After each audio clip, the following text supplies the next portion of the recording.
A New Hope, Nier Chapter 103 Fan Fiction by Azazyel. Please subscribe to this YouTube channel for listening and patreon.com/Azazyel to read all of Azazyel's stories. Waking up with Weiss lying beside me, I couldn't help but grin but also grimace as I realized the Vytal Festival was upon us today and my team would be fighting in the team battles. I mean, sure, I wasn't against fighting and representing my team, but I knew for a fact that I had more important matters to deal with after the tournament broke down into 2v2 and 1v1s. Jake. You are thinking too loud. Weiss groaned as she looked up at me and I just deadpanned at her. When you think too hard, your heart starts pounding. Weiss continued dully before headbutting my chest as she sought to magically knock herself out to fall back asleep. Well, excuse me, Missy, it's not my fault I am stressed. I thought as I held in the urge to spank Weiss on her backside for being cheeky as we were in the dorms and with Pyrrha awake and watching us, kind of that would be really weird. I called dibs on a shower, I said, slipping out from under Weiss much to groans of distress at both my leaving and taking the first shower and thus the premium hot water, while Pyrrha just snickered as Weiss pushed her head under her stack of pillows to drown out her sorrows. Jean on the other hand had 7 other sisters and thus no longer cared about hot water, as she had long grown up with that being a luxury, with her family having 9 women total counting herself and her mother. That and having 7 siblings made it so you could sleep comfortably with people making a decent bit of noise in the very room and not give a damn.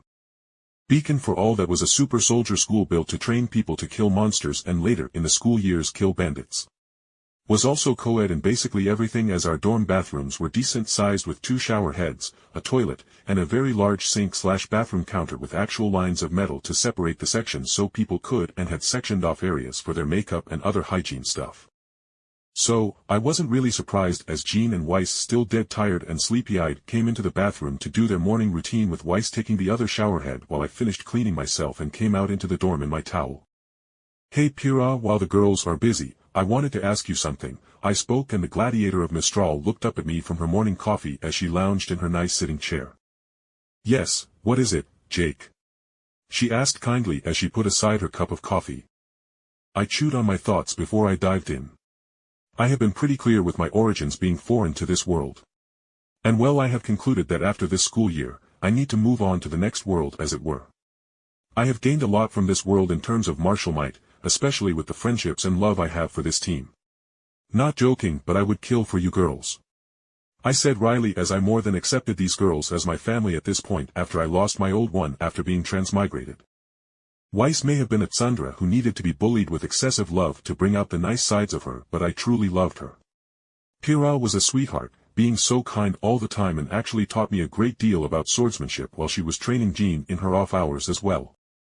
Jean was both a tomboy in how she would often take care of herself, but she was also girly in how she loved to do some more feminine things like make the greatest apple pie ever with literally homemade ice cream to go on top of it. And Ruby was already my little sister in all but name, as I really didn't see her as a romantic target due to her more childish nature. So, I did care a lot for my team and saw them as my new family, so I wanted to ask them one-on-one if they were willing to come to other worlds with me. But I am stagnating here.